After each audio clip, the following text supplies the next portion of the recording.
Salut les brutes. Alors une petite vidéo d'info.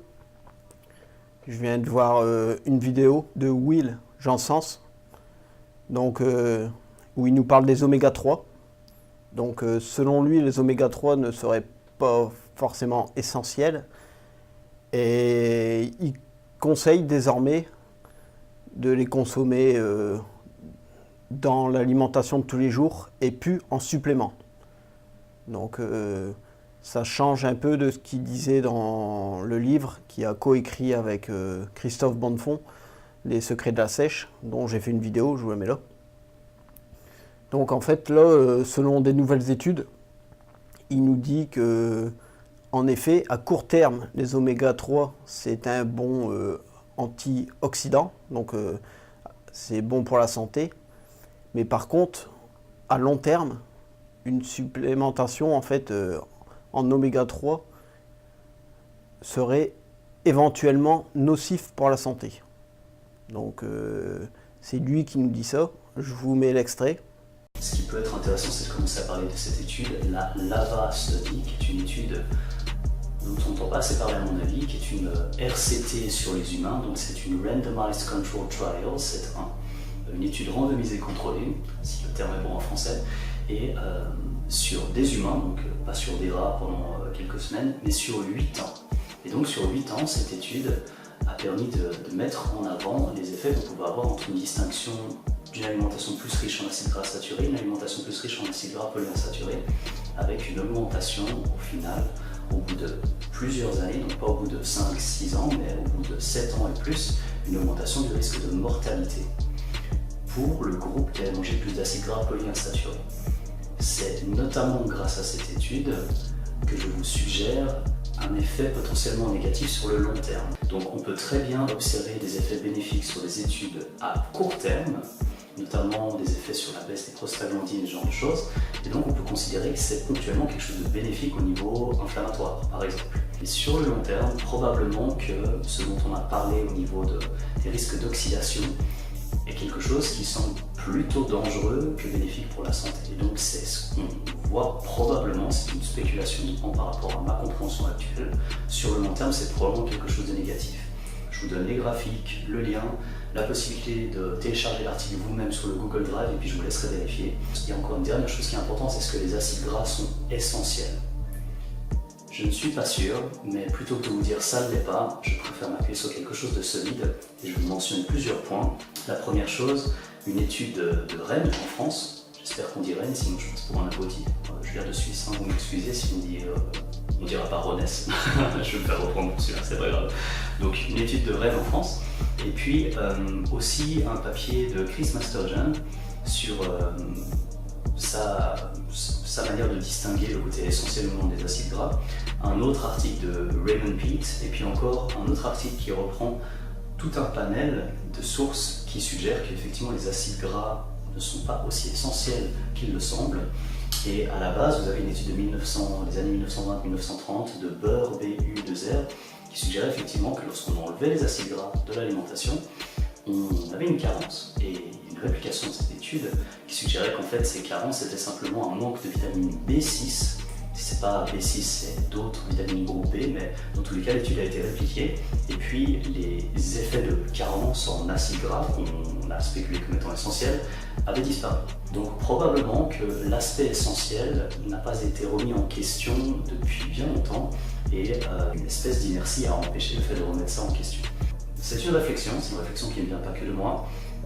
Mais voilà, comme ça vous l'avez, et puis vous savez aussi pourquoi avec ce problème structurel, parce qu'on voit très bien au niveau des différents points et les risques d'oxydation, et ce sont des données qui sont solides là-dessus, que c'est pas quelque chose de tout à fait anodin. C'est toujours une question de balance de pour et de contre, et actuellement, selon ce que j'ai vu, et puis ce que je vous présente, la balance penche du côté de ce serait déjà non seulement pas essentiel, mais c'est probablement plus dangereux qu'autre chose sur le long terme. Ce qu'on fait avec les oméga 3, on se dit bon, on a une étude qui dure tant de temps, c'est cher, c'est onéreux, et si on se dit au bout de 8 semaines on a ça, ce qu'on va voir ce sont les effets à court terme qui souvent effectivement ont des vertus anti-inflammatoires.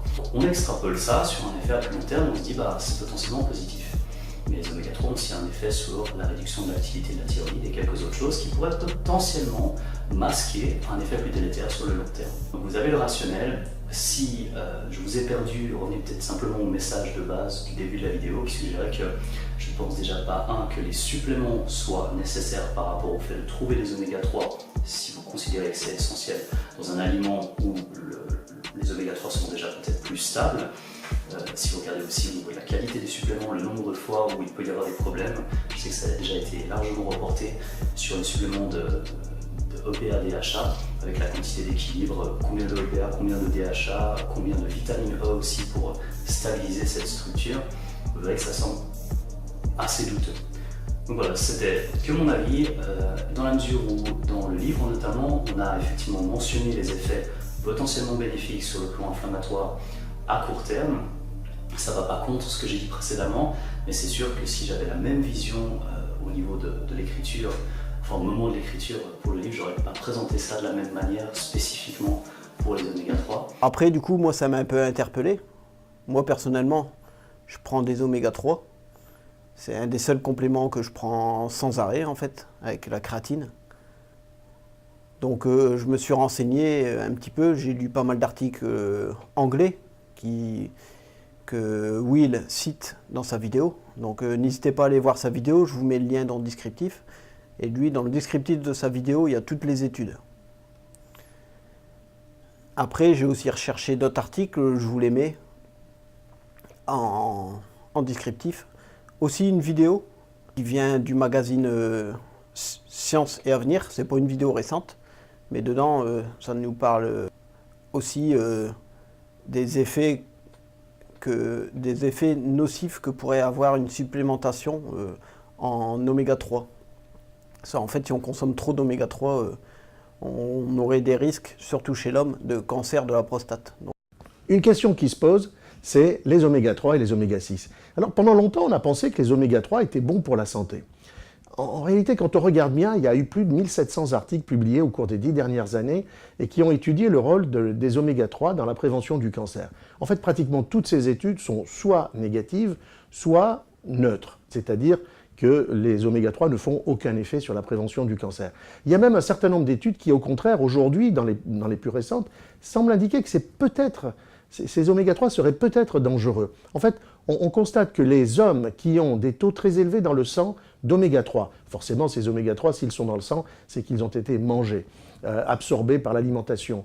Eh bien, ces hommes-là ont un risque de cancer de la prostate qui est augmenté de façon importante, de plus 40%. Et quand on regarde le risque de développer un cancer de la prostate grave, celui qui est potentiellement mortel, eh bien ce risque est multiplié, est augmenté par 70%. Donc, attendons d'autres études, bien évidemment, mais pour l'instant, attention aux oméga 3. Ce que l'on peut dire, c'est que toutes ces vitamines ou les oméga 3 ne sont pas neutres. Il faut une prescription médicale. Il ne faut pas s'amuser à aller les acheter dans une pharmacie. Donc, voilà. Moi, c'est vrai que ça m'a un peu interpellé. Je vois beaucoup de youtubeurs et autres, en fait, qui nous montrent dans leurs vidéos consommer jusqu'à 3 gélules par repas. Alors après, je ne sais pas le dosage de leurs gélules exact, mais 3 par repas, ça fait au moins 9 par jour, gélules. Donc je trouve ça assez excessif.